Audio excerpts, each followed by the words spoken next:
Hello and welcome to the Alex Nitzberg Show. I'm Alex Nitzberg and today my guest is Dr. Walter Williams. Dr. Williams has served on the faculty of George Mason University as the John M. Olin Distinguished Professor of Economics since 1980.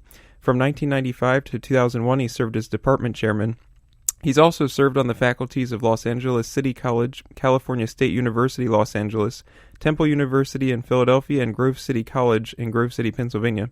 He's a syndicated columnist and the author of a number of books, some of which include Race and Economics, How Much Can Be Blamed on Discrimination, and American Contempt for Liberty. So thank you for joining me on the show today, Dr. Williams. It's great to have you on. Well, thank you for inviting me. So my question for you to start out here is, do you believe that the government should be involved in offering federal student loans to help people pay for college? Well, I think that people should have money to go to college, but however, I think there is a problem with younger people. That is, they don't have the financial resources to be able to pay these very high tuitions. But at the same time, if there's a federal government loan program, I believe that the taxpayers should not be the only one on the hook in terms of repayment. I think that colleges should bear some of the burden on loan defaults. Okay, so interesting. So you said you do think, when you said you do think students should have money to pay for college, does that mean you see a place for the federal government in that? Like, how would you have it set up if you were able to set up a system right now? Well, I don't know whether there should be federal government involvement in it as per se, but I think that there might be the federal government loan guarantees. But I think that the loan should come from private sources. Okay, so you think that instead of it coming from the government, it should come from private sources. What do you mean by federal guarantee? What do you mean by that? Well, that the federal government would, I guess there are loan programs where the federal government would guarantee the payment of the loan, and I think that would make private lenders more willing to make loans to younger people. See, one of the points of making loans to young people is that the banks don't have much collateral. They can't. It's not like making a loan to a gasoline station. That is, if a gasoline station defaults, then the bank has collateral. It can just take the gasoline station. But in terms of people getting loans for young people getting loans for education, they don't have any collateral to offer. And so maybe some kind of government backing might be suitable. But again, we have to ask the question. A lot of people went to college before there was all the government loans that we see today, and so we say, well, how in the world did they do it? And it turns out that college was not nearly as expensive years and years ago because of less government involvement in terms of grants and loans and various subsidies to colleges. Okay, so you would suggest then private loans, but the government would say if this young person happens to default, then we will back you up and pay for it. That's what your suggestion is? Yeah, something like that. Okay. And I was actually, you kind of just touched on it, but one of my questions for you is, what do you believe are the consequences of all of the government-provided loans and other money that you said you think that's caused a rise in the costs of college? Oh, yes. That is, when the government gives like Pell Grants and other kinds of grants, colleges, they see it as an opportunity to raise tuitions. And would you say that is the only or the main cause? Is that why you think college costs have gone up so much? Well, no. Professors are not teaching courses. That is, many professors are getting away with teaching one course, and many professors are, not as productive as they used to be in terms of teaching. Their teaching load is a little different from the past.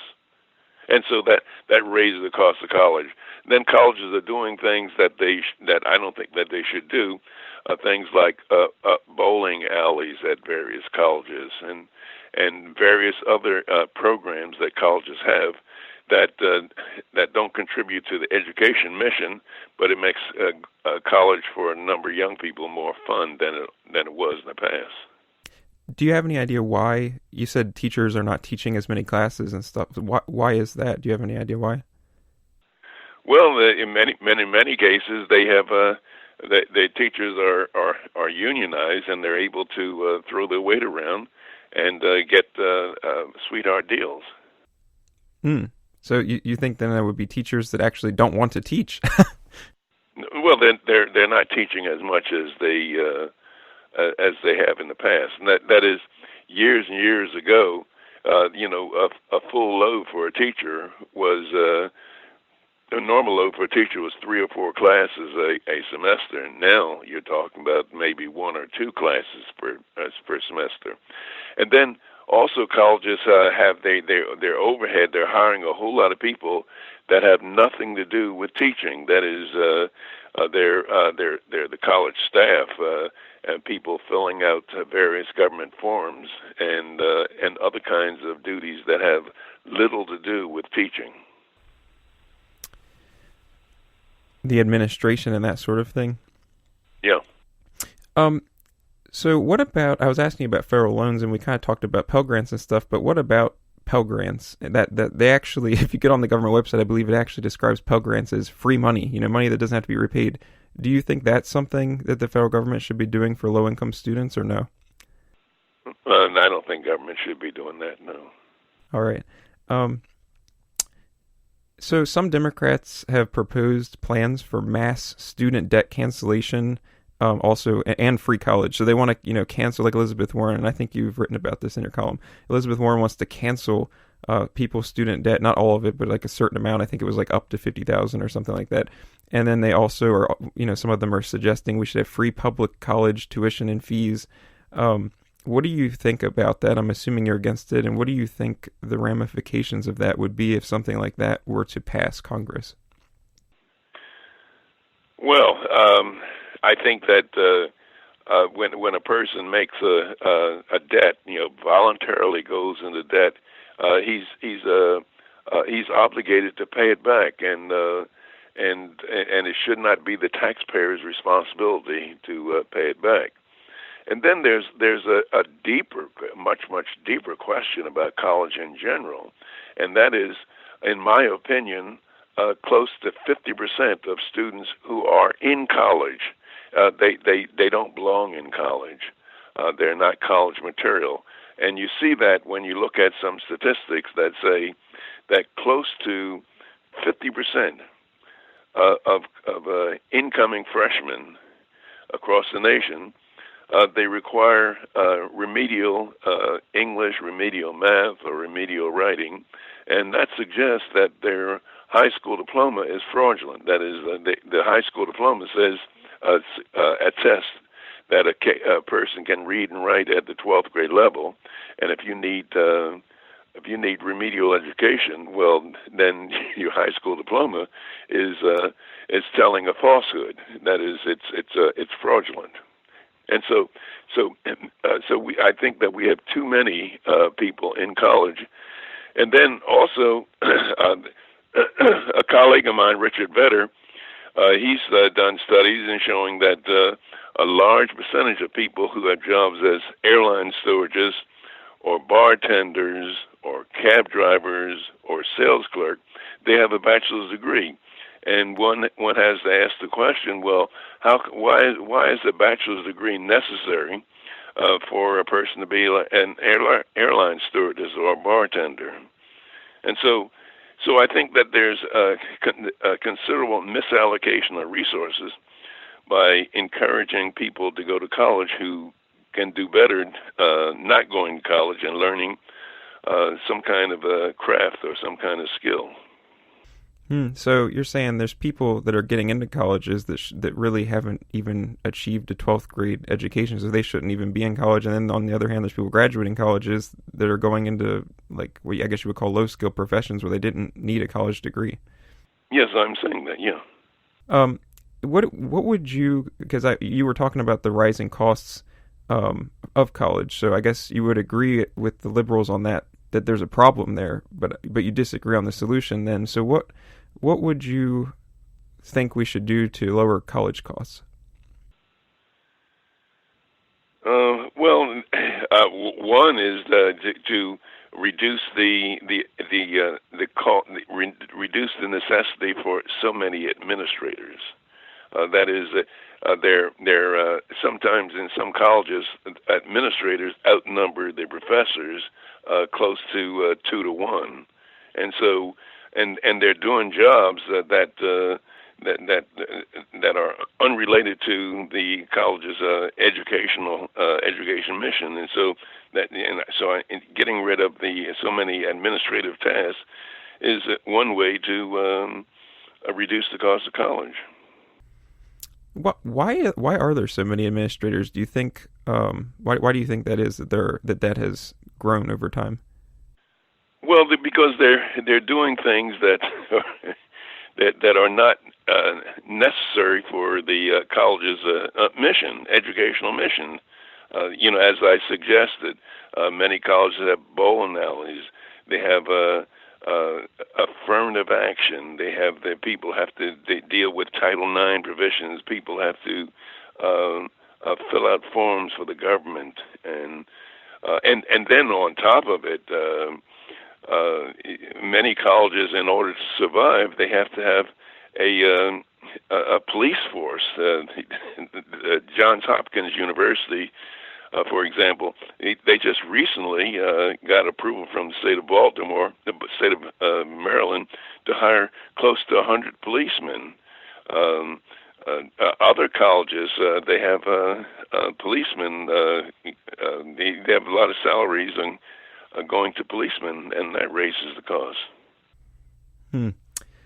So, this is more of an open-ended question for you. When you look at the current state of American higher education as a whole, and also in your own personal experience at George Mason and previously, what do you see as the most significant problems? And, like, if you could make changes, if you just could wave your hand and make some changes, what exactly would they be? Well, one, I would make sure that students come to college that are prepared to do college work instead of having to dumb down courses. I would also do things to make sure that students got a liberal arts education. That is, to get training in mathematics and the sciences and literature and English. Right now, and American history. Right now, kids can go through college and not get these courses. They just have a mishmash of courses that they can choose, and then later on they'll get their degree. And then also, I would try to do something about the leftist bias that's in many colleges. You find that a large percentage of professors are leftist oriented or socialist oriented, and they're using their positions to indoctrinate young people. And I think that a lot of the indoctrination that we see on college campuses is a result of the fact that many professors and administrators today are really the flower children of the 60s and 70s, and they're using their opportunity to indoctrinate students. And so it's not mysterious at all why so many young people find socialism so attractive, and because they don't know that socialism has been a failure no matter where it's been tried. It sounds like a good idea when people are talking about these wonderful things of socialism, but they just haven't turned out. So there are a number of things that one can do to get education, college education, back to what it used to be.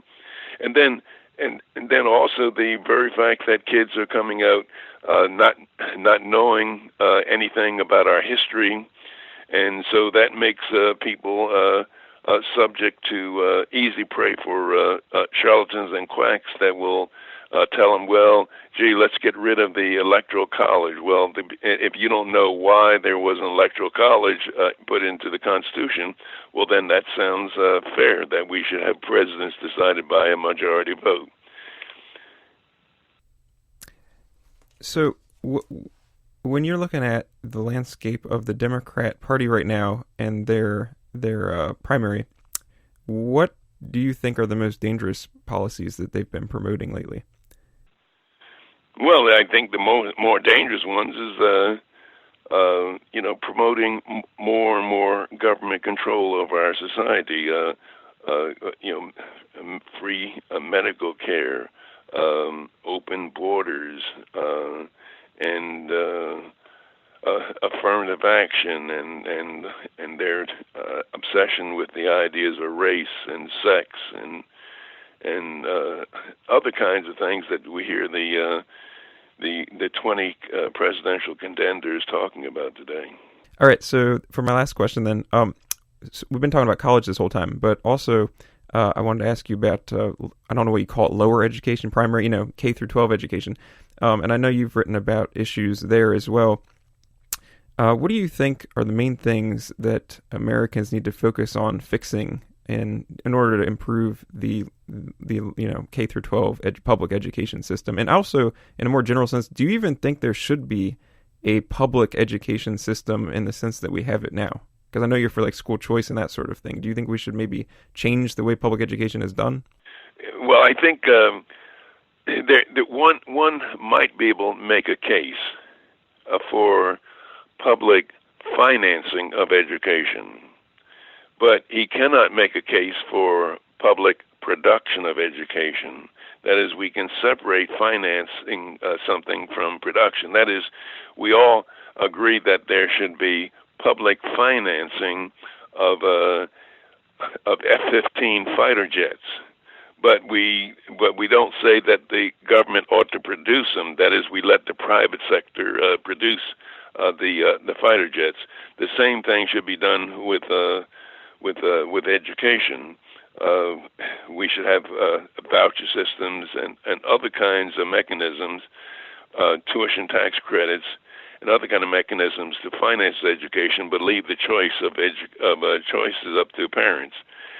And I think that there's a parental part of education, and that is for a kid to get a good education,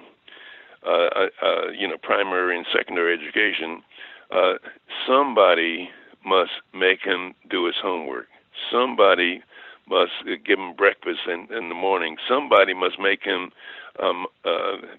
behave in school, and somebody must make sure he gets 8 or 9 hours of sleep each night. And if those things are not done, I don't care how much money is put into education, you're going to have fairly poor results.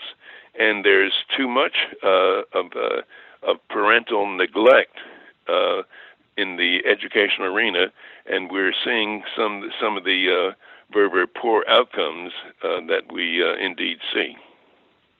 All right. Well, thank you for joining me on the show today, Dr. Williams. It's been great to have you on. Okay. Thank you very much for inviting me.